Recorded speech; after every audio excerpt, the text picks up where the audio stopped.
Yo, this is Steve Bloom, and you're watching Moana Nui Podcast. We'll be starting soon. Don't go anywhere. I'm Veronica Taylor, and from myself and Ash Ketchum, I just want to say, Moana Nui, I choose you!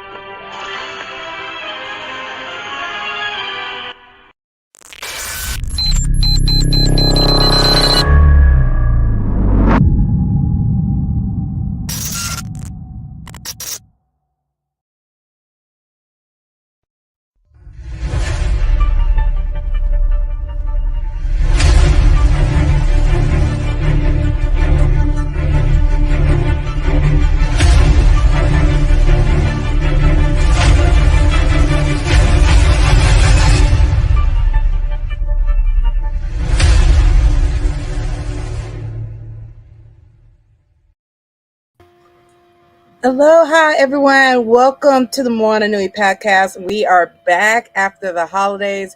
We're so happy to have you to join us this evening with our very special guest. But before we kick everything off, for those that are new tuning in, let us introduce ourselves. I am Dana, the other half of the Moana Nui Podcast. I do a little cosplay, con staff, and event photography, event planning, voice acting, and then you also have heard me and heard about me through the Blurred Official Podcast with Karen Ashley. You see me behind the scenes, and sometimes they pop me in front of the scenes on that show. Especially when Karen, if you missed out on the episode when Karen got after Hilton and Christy, they brought me in front of the house, and everybody, y'all were saying it was like parent-teacher conference, me and Karen with the parents. And of course, I have to hand it over to my other half, my yin to my yang, the Renaissance woman of our time, the woman that it makes Blade look like a little fairy dust.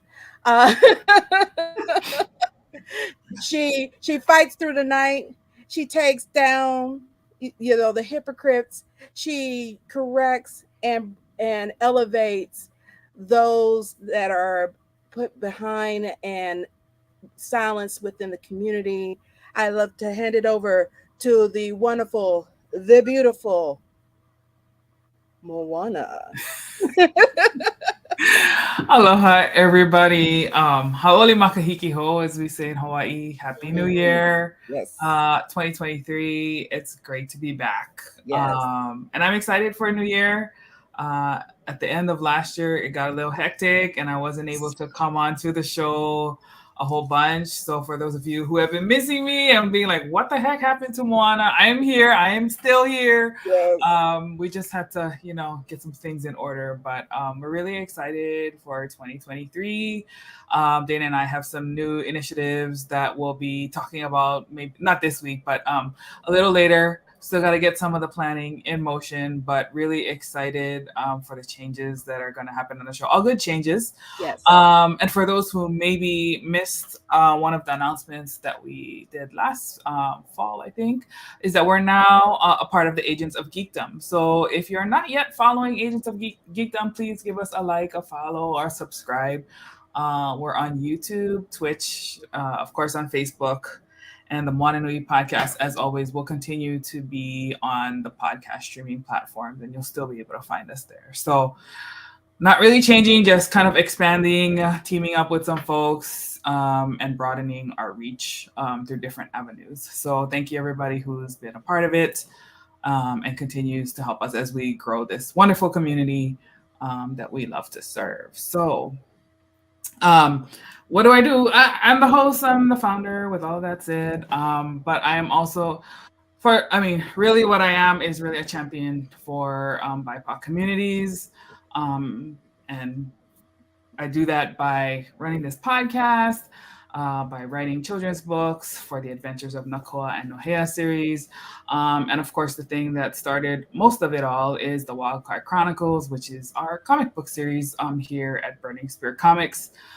We love the work that we do, and we thank everybody who's been a part of our community through any of those avenues, because you help us to continuously serve and lead and help our community become better, mature, serve it in so many different ways. We're really excited for all of our partners and those who continue to join us. Tonight we have a friend of mine. I can't remember how Jemarc and I met. It just seems like he's like in my world for a while. We haven't had a lot of time to catch up lately though, because we've both been very busy. But I am excited to have him on tonight to talk about his new effort, Alchemize Authenticity. It was a little bit of a word thing for me, guys. My tongue gets tied sometimes, but I'm excited to talk to him about that because, like, what does that mean? Alchemize Authenticity. What does it mean to be a spiritual geek? What does that mean to you? Like, if you were like me, like, okay, lots of big words, but like break it down to me in something simple. Somebody who's like gets caught up in all the words. But excited to have him on the show. So I'll have Dana introduce him officially, give us his wonderful bio, and then we'll dive on in to what he's doing and how he might be able to help us. Yes. Well, of course, Jemarc, which I just brought to the front of the house, she, or they, those are Jemarc's Order of pronouns. operations stays like the top preference. And There you then go. Jemarc is a radical spiritual guide, meditation teacher, movement healer, transformational speaker, trained by some of the greatest in modern spiritual teachers of our era, like Deepak Chopra and the facility of Chopra Foundation. We got Benjamin Decker and much more.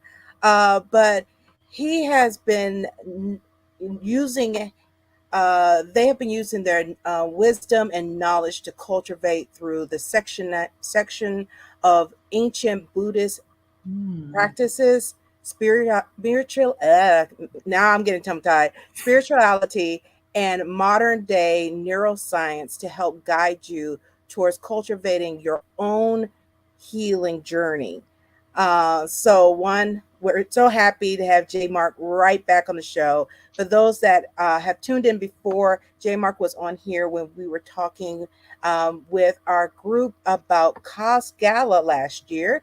And of course, me being me, when I heard about their background and what they were doing, I was like, yeah, we got to have you back on the show because we got to dive into this. So, of course, first, kicking it off one, welcome back to the show, Jemarc.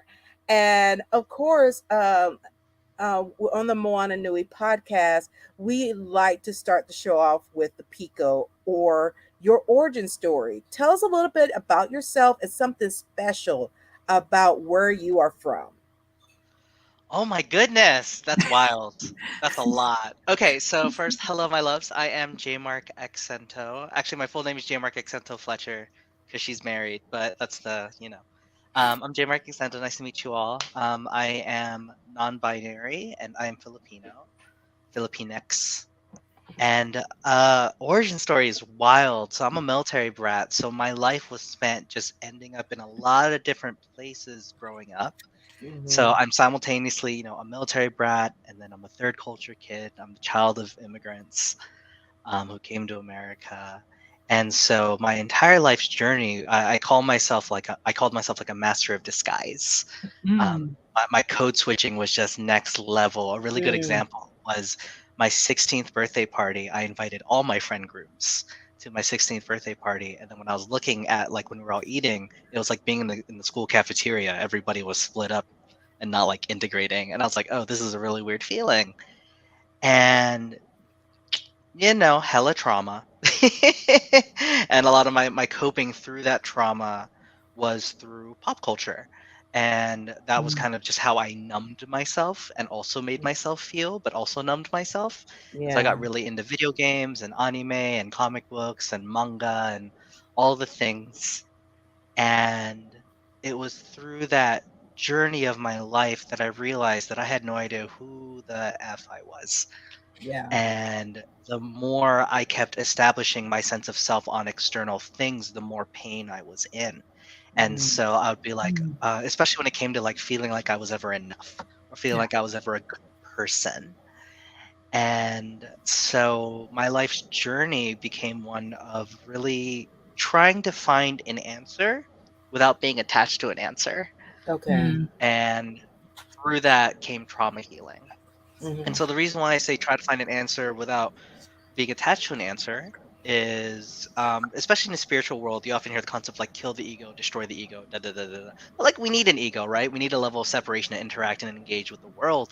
But Yes. a really prolific teacher named Yongyi Mingyo Rinpoche, who's been called the happiest man on earth, once described ego as an ongoing process. So instead of identifying myself as I am Jemarc, I am non-binary, I am Filipinx, I am a trauma healing coach, I am an artist, I am a writer. I'm just like I am a being and I'm just trying to figure it out. And so long as I am moving in the direction of living a life that is loving and compassionate and creative and having grace for myself and having grace for other people, then everything will work out. And it doesn't mean, I want to be so clear, it doesn't mean I don't get stressed out. It doesn't Mhm. mean I don't sometimes have like periods of doubt. It doesn't mean I don't get like a little bit afraid, but it does give me a little bit more freedom where I often tell people like, yeah, I'm a trauma healing coach right now. It's what I'm passionate about right now.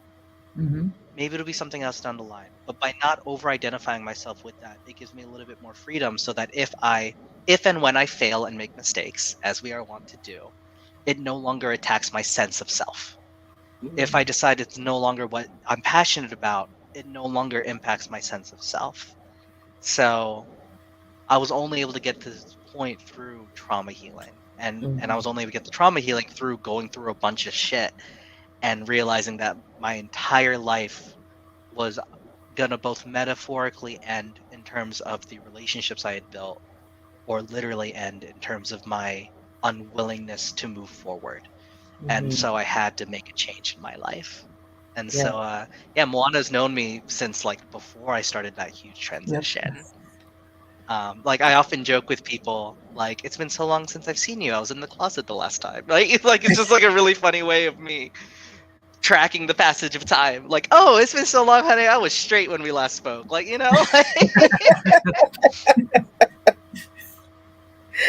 Well, that I love that you said that, because just as no matter where you are, if you are, on that binary spectrum or non-binary or whatever you identify as we grow, we change. And someone said, if you only recognize me as who I was when you last saw me, you Mhm. haven't allowed me to grow into who I am today. Mhm. So it's one of those that we're always changing, we're growing, because who we were as a child, we're nowhere near as an adult. And if you are still the same, you need to you need to go ahead and see a therapist. As our therapist, Shay Rains, come on here. She said, if the day of the week starts with Y, you need therapy. Uh, so it's one of those that a lot of us don't realize, between growing up and things like that. We have our own traumas that we are navigating through. And like you said, we even talked about how we have to, a lot of times there's not really quote unquote negative coping mechanism unless it becomes detrimental to you or harms you. But a lot of times we find these outlets to deal with it, to be able to just deal with life, because life, especially in the United States, is yeah. yeah. Yeah. Yeah, and I think when we talk about growth and evolution, it's not even just from child to adult. There's a Yes. lot that happens in adult stages. Hmm. Lord knows I know. Um,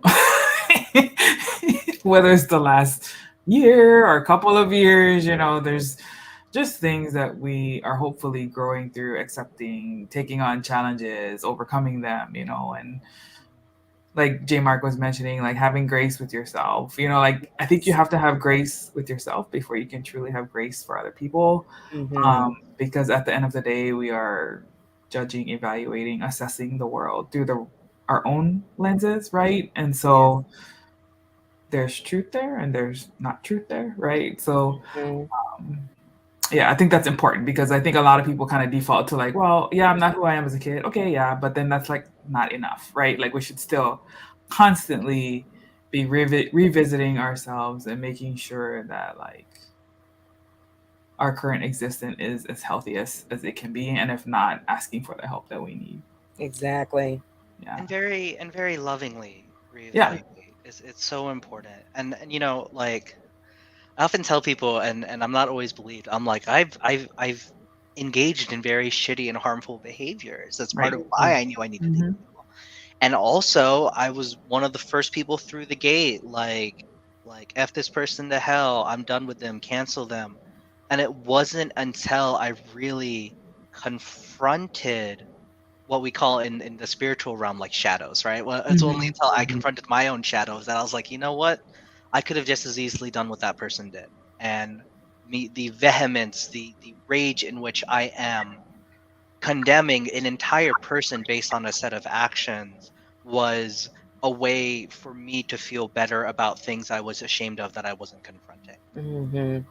And it's important. And I often find too that like there is a risk in this work of people being a little bit too complacent, Yes. you know.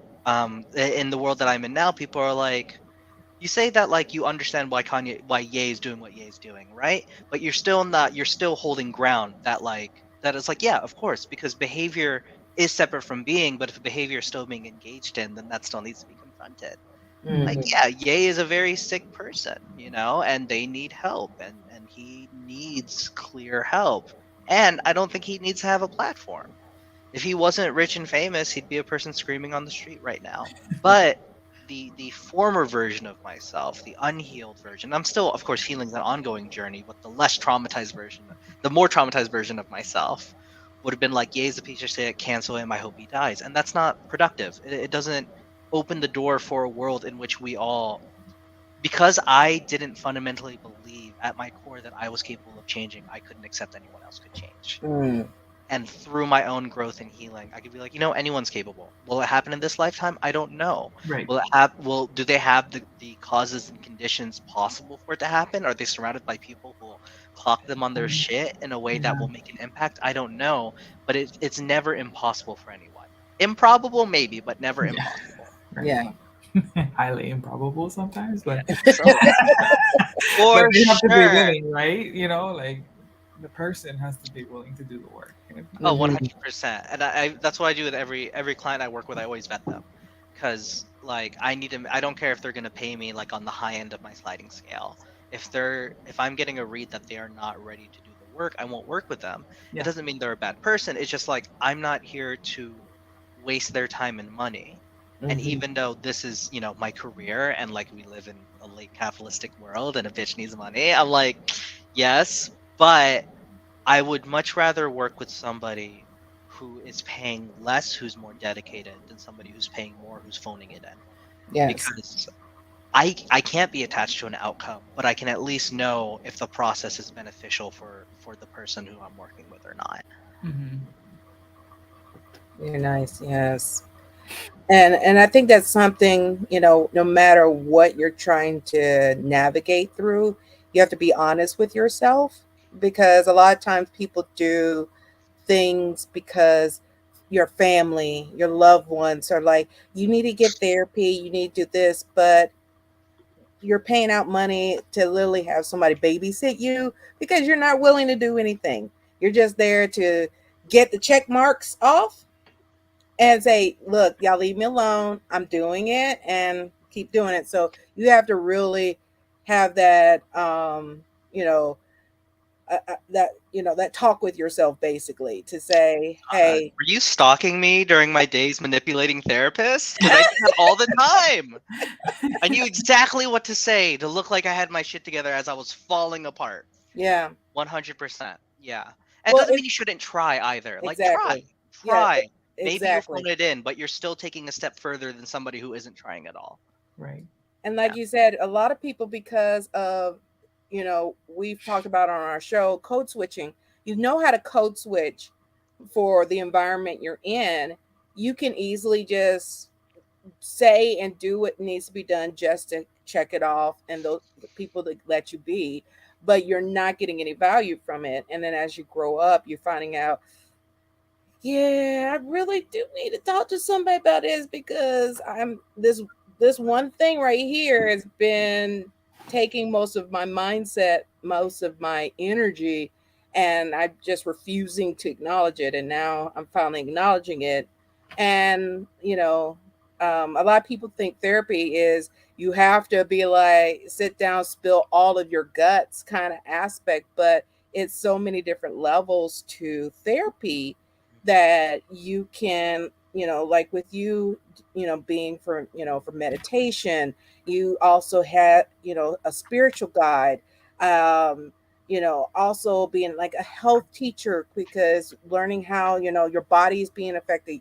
You're helping this being this well-rounded source versus it just being a one stop kind of aspect and you're only getting this one thing from it. And with you doing all these amazing things, how does that help you work with your clients by bringing the meditation, the health teacher, the movement healer, the spiritual guide, all of that, to bring that experience to help those people navigate as they're working with you? Yeah, absolutely. I mean, first off, there's no one size fits all. So Mhm. some people I do off like I had a client way back who had like an eating disorder. So the food components, the Ayurvedic nutrition component, the Ayurvedic lens for consumption of food was really helpful to them, right? And then another client I've worked with in the past was like very Christian, and I'm very not, but being able to have a lens and understanding and being able to navigate a spiritual lens and apply, because I was raised Catholic, and being able to apply that lens to healing can have its benefits as well. Ultimately, I find, I really tread this line between teacher and coach with clients I work with. um Coaching, a lot of coaching, and you'll see this in therapy too, is reflection.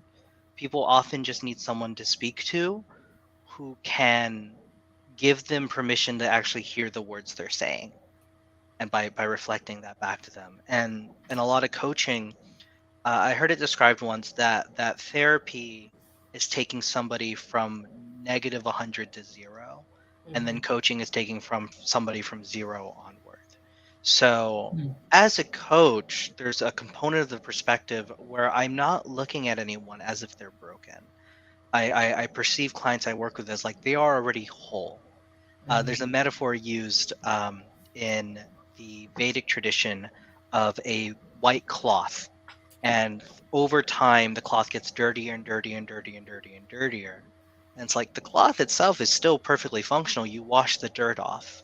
And we can perceive that through the lens of like a person's spirit or their soul or their innate being. It's not that there's anything wrong with you, it's that there just needs to be dirt that gets washed off. So Mhm. that's the kind of coaching component with my one-on-one sessions. The teaching component is where the neuroscience comes in.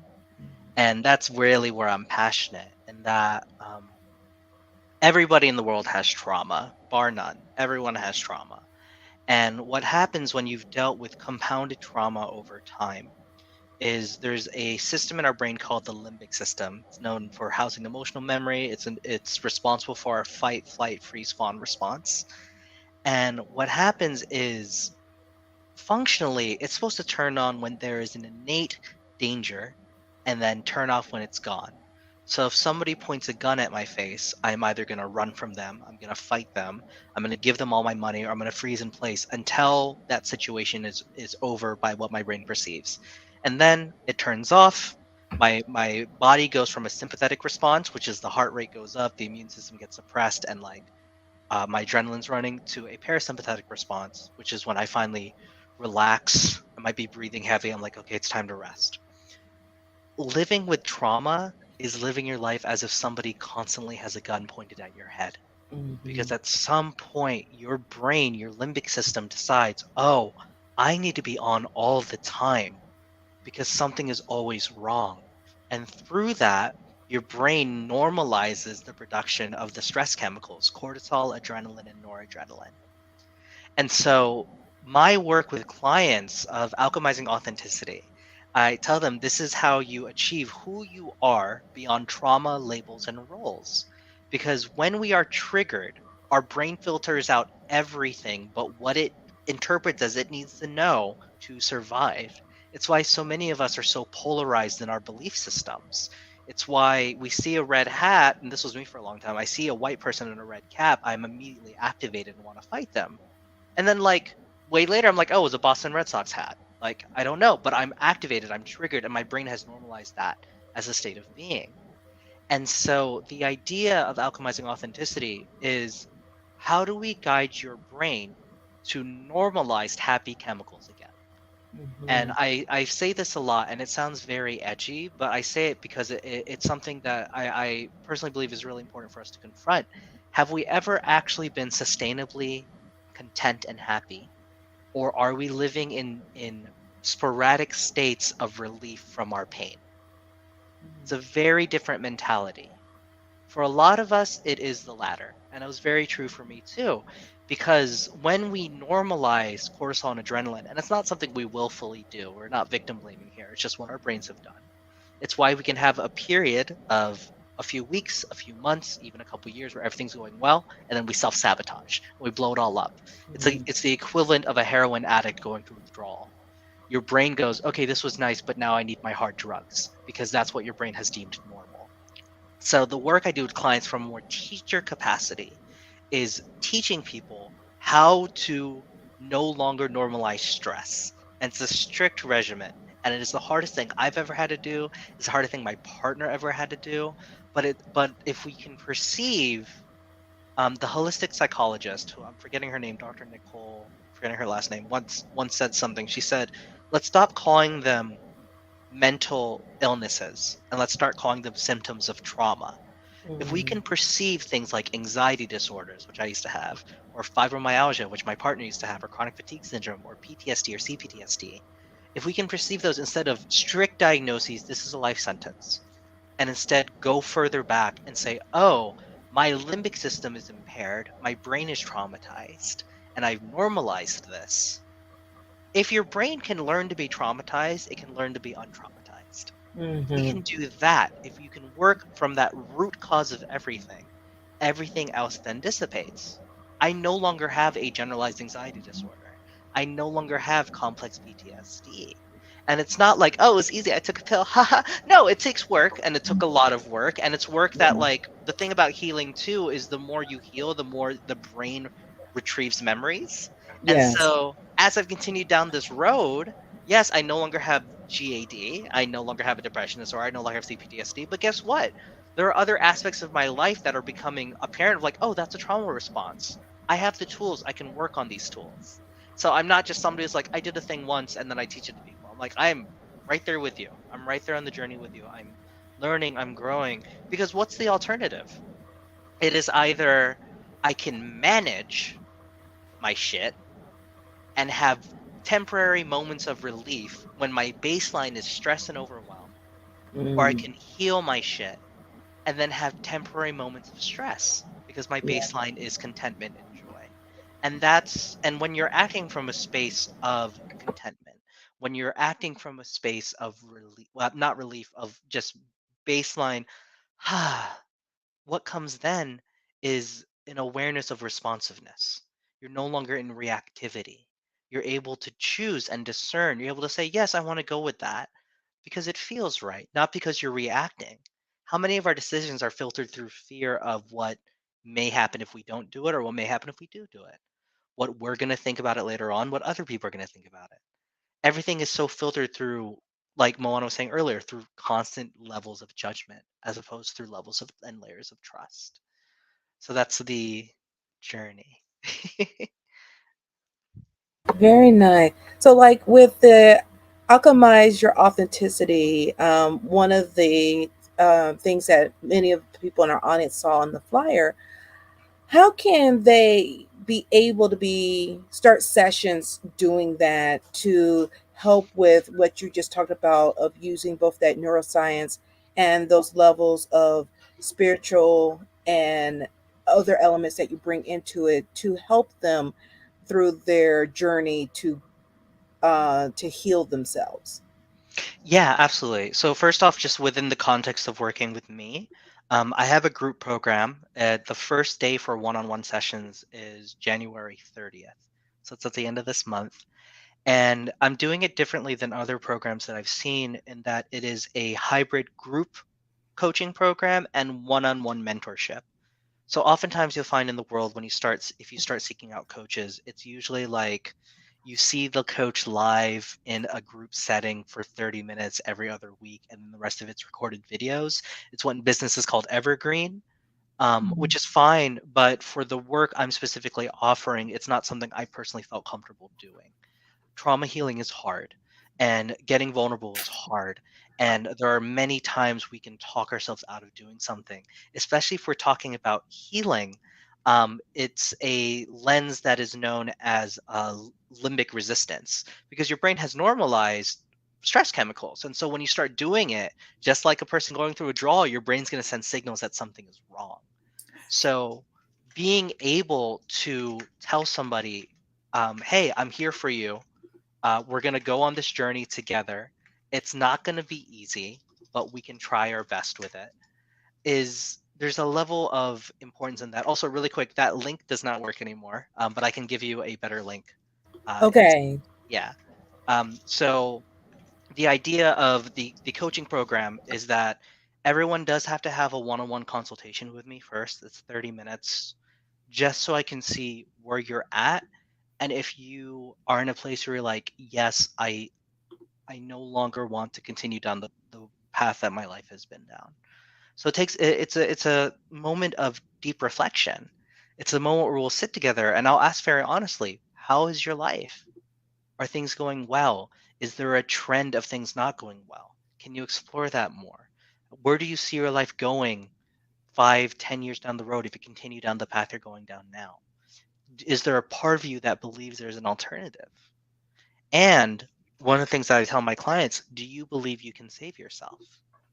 Because no one can save you. And that's really edgy, but it's true, because we all, and I'm sure all of us here in this lovely discussion, we've had those moments where people tried to intervene on our lives and we didn't listen. And we probably hated them for it and resented them for it. And it's not personal, it's just because we were so activated. And it's like, how dare you tell me how to live my life?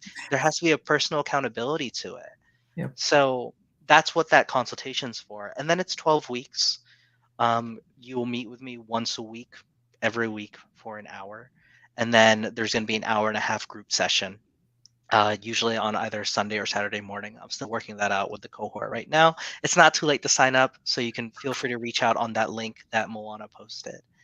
And once again, the idea for this is a level of personal dedication where you say, my well-being is going to be my number one priority. And it's a commitment you make every day.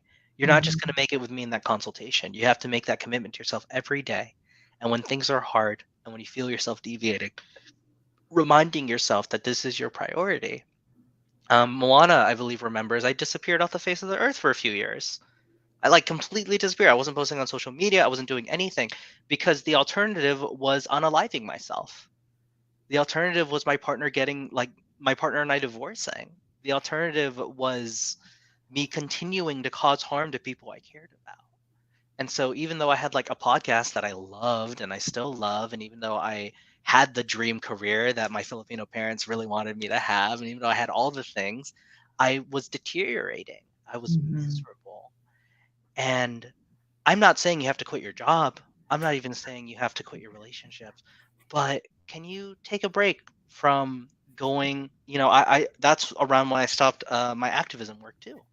Because it's really difficult to say things will get better while actively embedding myself in communities that say things are not okay. Yep. And my brain was normalizing that. So that's the kind of discernment, that's kind of level. Now, if you're looking to just start the work on your own, you can really just start with very simply, if you ever had a journaling practice, it's always nice. One thing I often recommend to people is role play. I'm a theater girl. And try to envision for yourself the most ideal version of yourself down the line, or somebody you would like to emulate. We call it archetypal energy. And then kind of script a conversation with that person and really just be very real and let this person be so loving, so compassionate, but also very real with you. So we're not saying they are enabling you.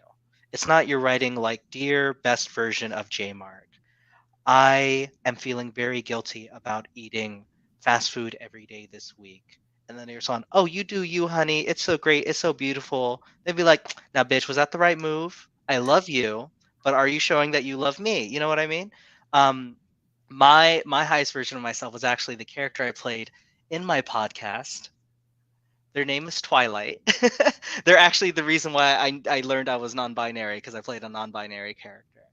And the essence of this character was they're a bard, for anyone who's familiar with Dungeons and Dragons. And the stereotype for bards is they want to fuck everything. And I didn't want to do that, playing a non-binary character. So instead I said they wanted to friend everybody. And playing a game, yeah, it's D&D. There's violence, there's fighting, and playing a character who, no matter how heinous and how terrible somebody is, they're always trying to see the best in people, was me really playing out my most idealized version of myself. And so I would do these journals. I would just journal like, hey, I'm having a really hard time communicating with my partner, or I'm not feeling seen, or I don't believe in myself. And then having conversations with this character that I was seeking to emulate in my everyday life. I know it sounds silly, but remember that everything starts first and foremost in our minds. And our brains can't tell, a brain and mind is different, but our brains can't tell the difference between fiction and reality. So if you are willing to suspend your disbelief for a moment and believe that you have a fictional character, an archetypal character, a spirit, a whatever in your corner rooting you on, eventually at some point there will come an integration. And you know, I mean, Twilight for me is no different than Jiminy Cricket for Pinocchio. It's just me allowing my inner conscience that speaks prouder and louder and more lovingly to come out more vocally. And oftentimes you'll find that the voice within you that's saying you can't heal, or saying that you're miserable, or that you're trash, or that you're garbage, or that people hate you and you're worthless is surface level fear. Beneath all of that is always love. Because if there wasn't love, why are you still waking up? Why do you still take the time to feed yourself? Why do you still bathe yourself? If there isn't love, why do you still find things that light you up? Whether it's, you know, another season of your favorite anime, or a wonderful comic made by Moana's wonderful team, whatever it may be, if we were truly heinous, if we were truly incapable of anything more in life, then there would be nothing in life that would light us up, whether it's a pet or a friend or a dream or any of that. That's where your authenticity lies, because it is rooted in something that is indestructible. Love is indestructible. Conditions are not. But oftentimes we misassociate. We say, oh, I am loved because this person loves me. No, you are loved because you are innately loving. Babies don't come out and say, I will only love you if you give me all my favorite video games. That's not how it works. Yes. Now, of course, kind of going into like your name, the spiritual geek. How important is your culture and geek culture to you, and how do you incorporate it into your work? Yeah. So spiritual geek title is really just me integrating who I was with who I am and who I'm becoming. Because like when you get into spiritual work, a lot of people in the spiritual community aren't geeky. It's just not a thing. It's not, everyone's like, let's pray to Kali and let's do prostrations, let's do yoga. And like, yeah, and when I say geeky, like you can be a geek for anything, but I mean specifically geeky within the pop culture lens. Exactly. It's just, there's a lot of, I think because for a lot of people, when we get into healing, we tend to dump that which were maladaptive behaviors. And so there becomes a lot of shame around enjoying things like pop culture. And so for me, the spiritual geek is like, you know, part of my ability to believe in myself, or my ability to strive for a better tomorrow or anything, straight up came from geekiness. Doctor Who taught me so much about being a good person. Dragon Ball Z taught me so much about overcoming adversity.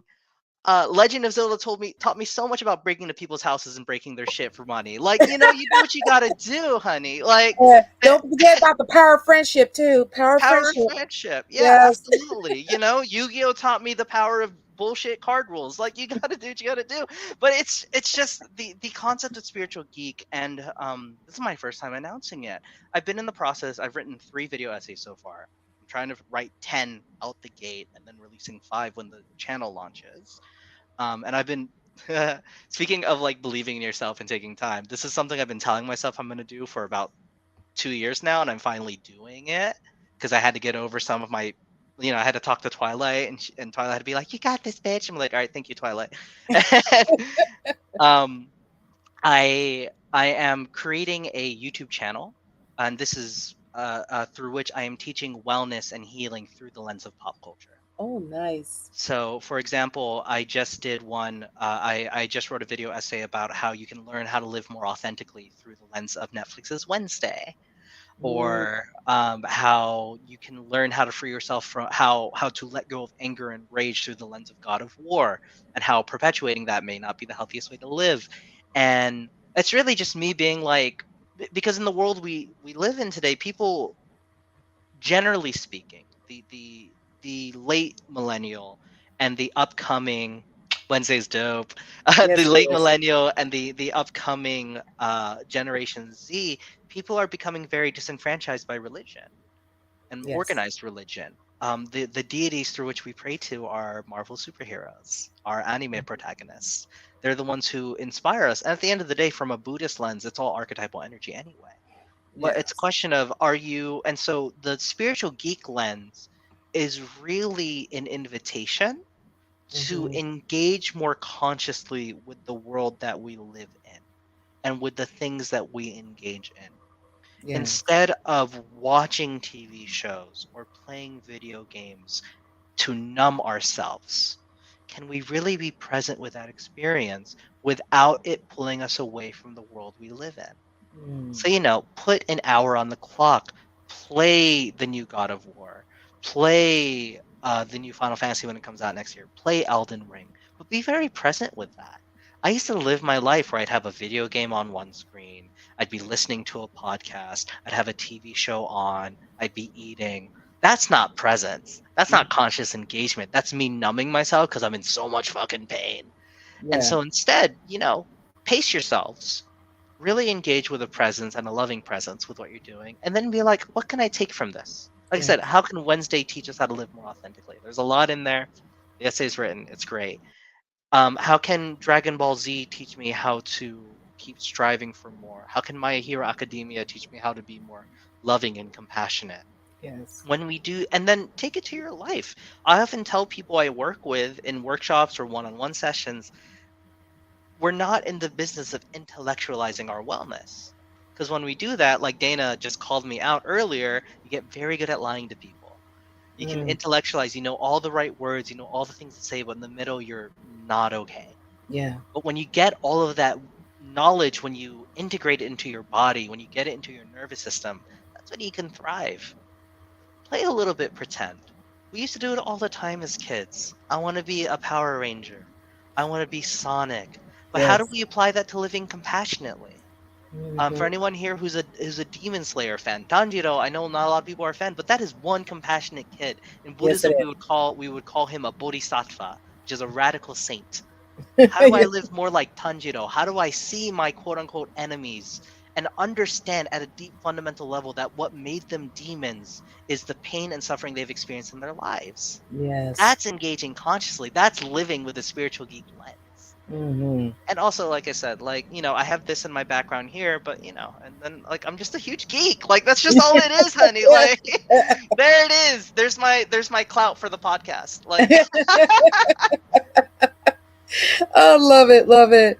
Of course, we have to dive into your other project that you have going on. You are the co-founder of the Queer BIPOC Spiritual Retreat that is coming up in June of this year. This queer liberation, as you call it. Uh, how were you inspired to start this spiritual retreat? And what can members of our audience expect when they attend the retreat? Yes, personal frustration mostly. Being non-binary, first starting with the queer part, being non-binary, in the spiritual community, it's a lot of men's retreats, women's retreats, men's circles, women's circles, men's work. Yeah. I'm non-binary, and like a lot of men's circles are tackling a new lens of masculinity that I don't really need that. And then women's retreats, because I am non-binary, but I have facial hair. Women usually aren't comfortable with me being in their spaces, which is fine. But like, call it uterus retreat. I don't know, like, or something. And so I really wanted to create a space for queer folks like me. And you don't have to be non-binary, but just people who don't necessarily fit in those boxes, Okay. and offering that invitation. The BIPOC component is the spiritual community is very colonized. It's very whitewashed. You know, people who seek out mental health services, about maybe I'm getting this number wrong, so forgive me. I believe it was like, of all people who seek out mental health services, 3% are Asian. And like, meditation and yoga are innately Asian practices. That's Yeah. wild to me. And I'm not saying it's white people's fault, like innately, but there's definitely a colonized lens Yes, that it is. makes it very challenging. And it's colonized lens. That's why like Asian folks don't seek out mental health services in the first place. Mm-hmm. Because we were colonized to believe that mental health services are only for you if you're dangerous, or people will gossip, and like, people already don't treat you well for being Asian. If you get mental health services, you're not even you're gonna have even more further trouble getting. Yes. Meanwhile, white people are easily getting these services, are easily Yes. getting these resources. So the person I am co-founding and co-facilitating this retreat with, Shaman Poppy, they are a Taino shaman, which is an indigenous There you go. South American from DR person. Our hope, our goal is to facilitate a community of queer identifying and BIPOC peoples to really have a kind of intensive 5-day, 6-night experience where they can just be together in community and dive deep and unpack like whatever they have not felt safe to do, because they haven't had a community of people who look like them, who identify similarly to them, who have shared experiences with them. And so Queer Liberation is going to be in the Poconos Mountains. The paperwork is not signed yet, so I can't say the specific place, but you can join the wait list right there. We're going to make the pricings very accessible. Retreats can usually be anywhere upwards of like $3,000 to $5,000, and we're not pushing that at all. We're going to keep it, I want to say like 2K and below. I'm still working out the numbers with the venue. So we're going to make it accessible. It's going to be 5 days during the week in June, where right now the current plan is to get it the week leading up to Juneteenth. And also that's Pride Nice. Month, so it's going to be extra spicy. And I'm really excited because it will be wonderful having a space founded by queer BIPOC practitioners, facilitated for queer BIPOC people who want to heal and who are invested and eager and interested in something different, but also something that is theirs by birthright. Yes. I mean, spiritual practices, pre-Puritanism, are innately queer. So there's a lot of levels and layers to it. And Exactly. yeah, you come out, you will meditate. There will be a lecture on plant medicine as a part of it. There's going to be a lot of somatic movements. I have a modality that I will be facilitating. It's called the spiritual playground. It's essentially utilizing our brain's inability to discern between fiction and reality to play characters, to give yourself permission to release emotion, no baggage. My friend Shaman will be teaching the Sah method, which was created and founded by my mentor, Sah D'Simone. It's an incredible somatic activated healing. It combines breathwork, affirmations, meditation, and movement to allow you to physically release stagnant emotions as well. There'll be journaling. If you've never been to a retreat before, there will be crying, but it's very loving and very supportive and very wonderful. There'll also be screaming. And yeah, going to retreat was really the final puzzle piece for me as part of my healing journey, and I try to go to one at least once a year, if the stars align and finances align, of course. And I recognize I have a lot of privilege in being able to do that. But if you're able to come, you would be very warmly and lovingly welcomed, to be Yeah. sure. And I love that you have that, because that's something we've talked about with Shay, our therapist we have come on once a month. Is with us on the show, we want to break a lot of the stigmas that is on mental health, about going to therapy, about meditation and things, because a lot of the BIPOC culture was tied into, some forms of spiritual guide, meditation and things, and that has been demonized through the years. But Mhm. then we see constantly on TV and things like that, a lot of people that are part of the Caucasian, of the white part of the community, they they do their yoga and everything else, but we don't see ourselves there. And this is a great way of reconnecting to those elements that our ancestors established all those years ago, that was part of us originally. So I love it. Yeah, thank you. Yeah, and I want to be so clear too. Like, you can become super interested in your own spiritual practice and your own spiritual journey, and it doesn't mean you have to reject everything you are as a human. That's something Mhm. very important to me, because oftentimes that happens.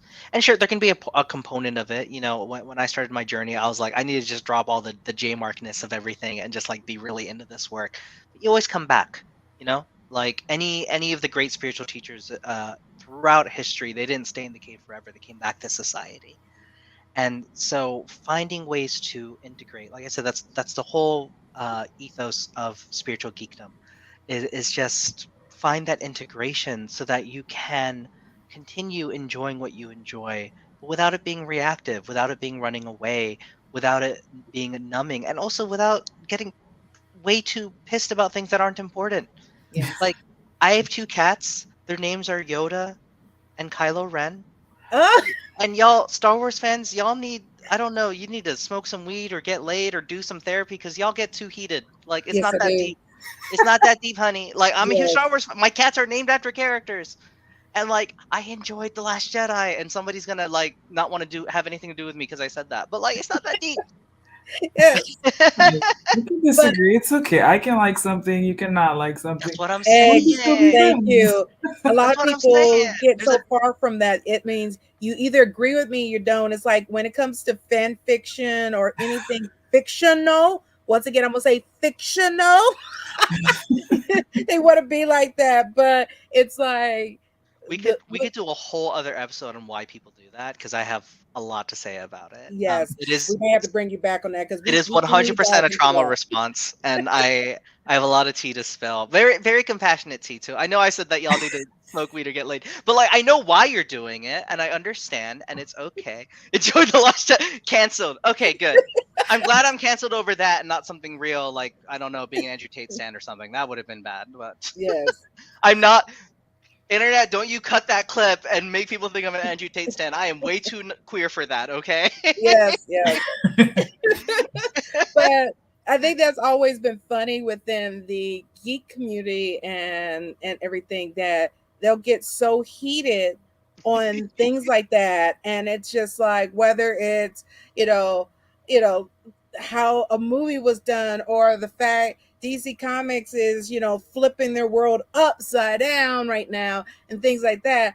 But you don't give that same passion when we talk about, hey, your favorite creator is talking negatively about trans people, talking that they should not be here, they are not real people, all this other stuff. That's the stuff you should be fighting for, instead of downplaying someone else, because that is their world, and they're bringing that to, hey, love this person's work, but they're trash, and this is why. And you're like, oh no. But then when you're like, I like The Last Jedi, oh my gosh. I'm gonna say it for real. Like, as a Hufflepuff, right? Like, because I figure that's what you're talking about. I loved Harry Potter growing up, and like a part of me, there's still a deep nostalgic connection to that. Yes. Also, Rick, like the Animorphs is better, and also Percy Jackson is better. I'm just putting it out there. I gotta say how it is. So they only care about how things make them feel. Yes, and they care about how things make them feel because, and this is, I guess, preview for when you all bring me on one day. There's such an insecurity with how we feel about ourselves. And coming back to what I said earlier about for a lot of us, we've never really been content and happy. We've just had relief from our suffering. So much of our lives are lived through a lens of nostalgia. And so there's never really wow, I'm really happy right now. It's always, I was happy then. It's why, we have these sequel movies come out and people said that they're worse than the prequel movies, which from a writing standpoint, I disagree with for a lot of reasons. But, you had people who were like for 20 years shitting on Phantom Menace who are suddenly like, wow, The Last Jedi was so much worse than Phantom Menace. I'm like, was it though? But it's this nostalgia lens because everyone is just kind of low-grade miserable. They're like, I was happy then. I was happy then. I was happy then. And when you spend your entire life saying, I was happy then, or I'll be happy when, you're never happy. Yeah. Right. And so the over-identification with pop culture, what it's linking to is a false sense of childhood innocence and joy that you never appreciated when you had. Which I know sounds intense, and I'm not saying you were never happy as a kid. You definitely were, but as an adult, like we said, if you have an opinion about me how I was then, you don't really know who I am now. It's exactly like that about ourselves. It's the same thing about ourselves. Our memories about who we were in the past are all hella filtered, and there's no objective truth about any of that. It's all subjective. Yeah, we're gonna have to bring you back. We're gonna have to do a whole episode on that. A whole series.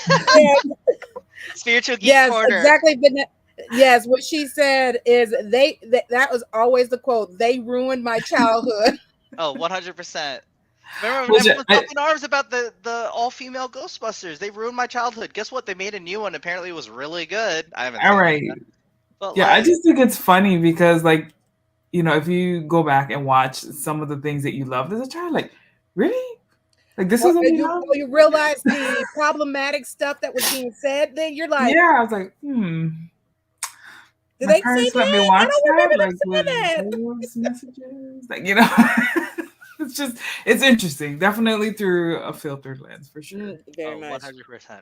Yeah. So we definitely have to bring Jemarc back. I think it's going to be like another element. I think Moana needs to be a monthly segment of the Spiritual Geek that we have you come on once a month. I'd be so honored. And then we just have you once a month, similar to like what we do with Shay. And it's giving that, like you said, that spiritual guide that, all of that elements that is you, and then put you all into, having these conversations like why people are so protective of that, those movies that were made when we were 5 to 10 years old. And then if they do a sequel or something, they lose their ever-loving mind about. It's definitely no in everything. And let's see. JD says the first Ghostbuster is the only great one. Even Ghostbusters 2 was pretty bad. New one was no better / worse than the Melissa McCarthy Really? Ghostbuster. Oh, interesting. Well, it's good to know. I was gonna watch it just because, who doesn't enjoy Paul Rudd and things? Yeah. But I think they loved the last one because they brought the original characters back into that one, and I think that's why they like that more than the all-female cast one. And it's just like, but is it really that good? And so, like JD said, it was no better, no worse than the all-female cast one. So I'm guessing I'm gonna have to watch it. and see. I'll watch it and say how it ruined my childhood, I guess. Okay. As it came out before I was born, but it ruined my childhood anyway. That's what we should call the episode. How we are going to ruin your child. Ruining your childhood with the spiritual geek. That's gonna be great for my brand. But it's one of those that, like you said, we have to take those rose-colored glasses. We talk about that with dating.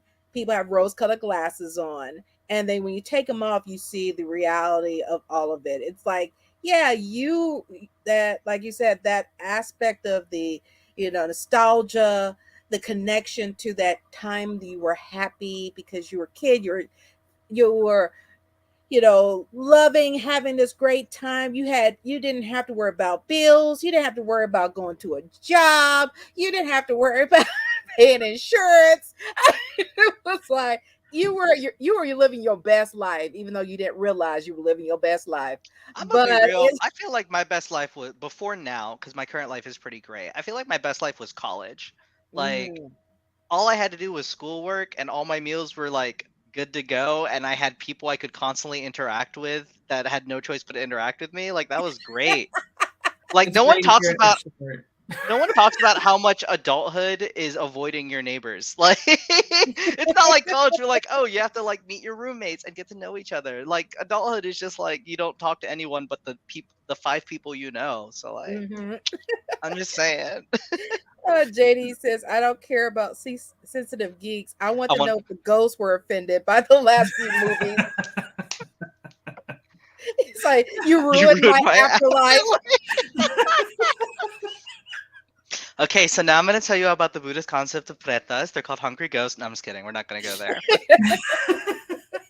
Oh, I want to hear about that.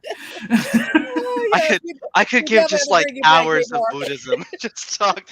Like people are gonna come on. Like when are they gonna talk about geeky things? I'm just gonna talk about Buddhism from start to finish. Oh, great. But yeah, Jemarc, we definitely have to bring you back on. I think this will be a great segment to have with you, to bring in the geeky portion, but also the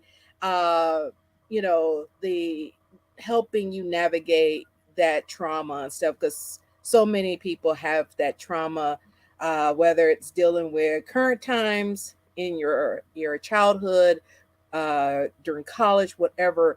That way sometimes they just have to. I always tell people, you put it out there for folks and you never know who it's going to reach, and that person, that may be their step to say, yeah, I need to get therapy, I need that help. This helped me realize it. Well, also, like, I fundamentally believe that the path to saving the world is trauma healing. Yes. If we perceive everyone as traumatized and everyone as reactive, like, no wonder why, billionaires aren't putting more funding into the planet, because they're so over-identified with their wealth because they're too insecure to know who they are beyond that, No wonder why Putin is doing what he's doing with Ukraine. No wonder why Trump's doing whatever they're doing. Like, if we can heal trauma and collectively get the cultural zeitgeist, collectively get the consciousness to shift in that direction, the world will still be very interesting. I can say fundamentally, as somebody who's no longer living with a trauma baseline, that my life is still pretty damn interesting and fascinating and wonderful. But we've normalized trauma so much that people are like, that sounds like a boring way to live. No, honey, you've normalized chaos. Like, that's what's happened. But life can still be really splendid and loving and wonderful and interesting without constantly living in a state of heightened fight or flight. So I would be honored. If y'all really want to do that, I would be so honored to come on. Like, let me know. Definitely. We'll definitely talk after the show so we can make that happen. But of course, everyone, once again, putting it in the comments. This is Jemarc's website. Definitely go to it to definitely learn more about the alchemizing authenticity sessions that they talked about earlier. Also about the queer liberation. If you're interested, get on that waiting list. So as soon as it opens, you can go ahead and get signed up so you can start your journey with that. And then, of course, you can also follow Jemarc both on IG and TikTok. Um, there too. They are on there also, and I'm going to put that into the chat also to find them there.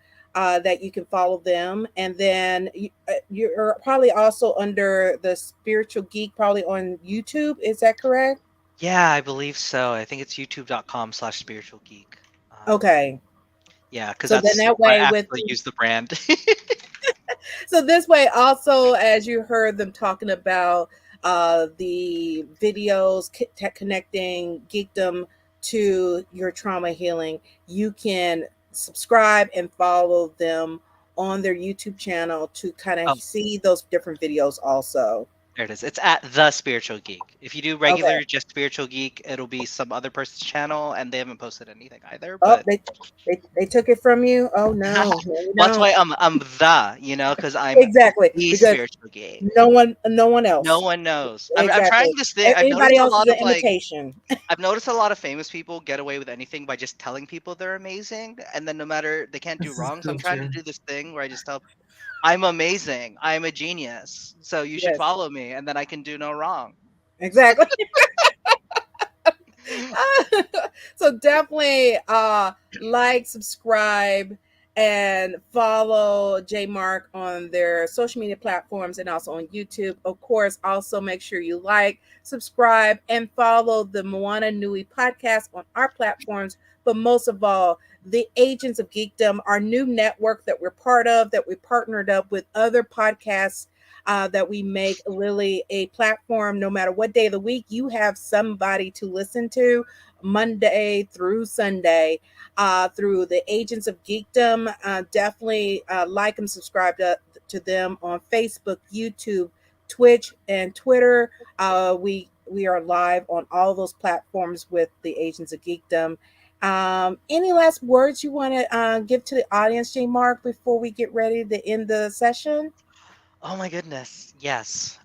So this is a mantra that I give all my clients I work with. So this is a gimme for all of you. But it's really important. So try saying this to yourself like 3 times in the morning, and then if you feel bold, 3 times in the evening. And the mantra goes, I'm the only one who can save myself. I choose to save myself. I deserve to be saved. Mhm. I'm the only one who can save myself. I choose to save myself. I deserve to be saved. Say that 3 times in the mirror with a smile, even if you don't feel like smiling. Yes. Because mirror neurons, the more you do that, the more your brain will start believing it's true. Like I said, Yeah. no one's coming to save us. I wish.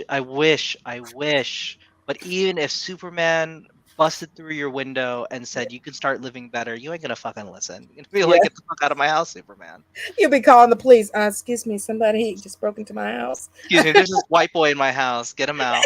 You know what I mean? So like, it takes courage, and know that like the last thing I want to say too, if no one has ever told you this, you are innately good. It doesn't matter what you've done in your life. It doesn't matter what harm you've caused, what harm you've endured. Innately, beneath all of that, you are good. And if you can remember that, if you can trust in that and believe in that, then you can really start doing that work of healing. I almost quoted the Backstreet Boys, which I usually do. Okay. I'm very proud of myself. And of course, according to JD, if you say that 5 times in the mirror, Jemarc will appear behind you and give you affirmations. Facts. That is true. It's why I'm exhausted all the time. Exactly. Doing that, I'll be like, I'm trying to sleep, but I gotta do it. Exactly. Because everybody's on these different time zones and everything. Well, once again, everyone, thank you for tuning into the Moana Nui podcast. If you're watching this on the replay, we thank you for watching us.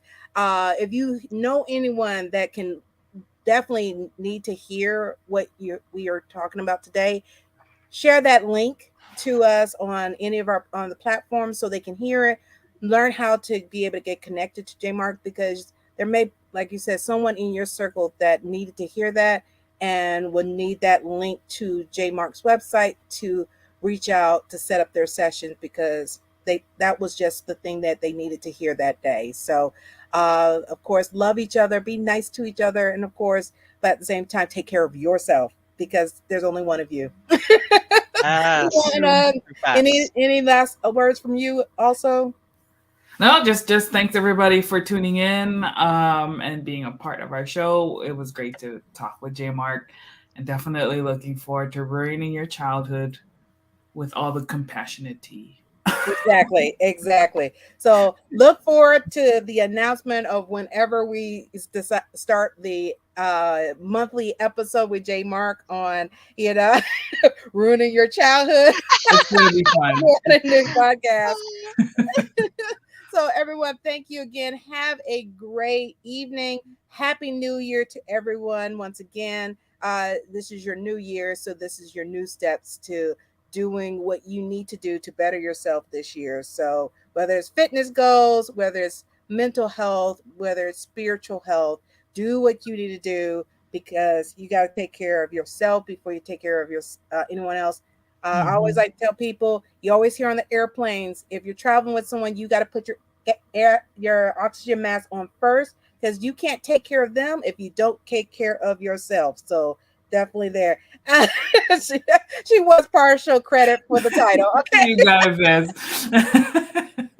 So make sure you take care of yourself this year, because do those steps. If you can't do everything, just make those steps one step at a time in front of you. So thank you for tuning in to Moana Podcast, Nui Podcast. We'll see you next Thursday. Have a great evening, everyone. All right. And bye, everyone. Bye. Take care. Bye.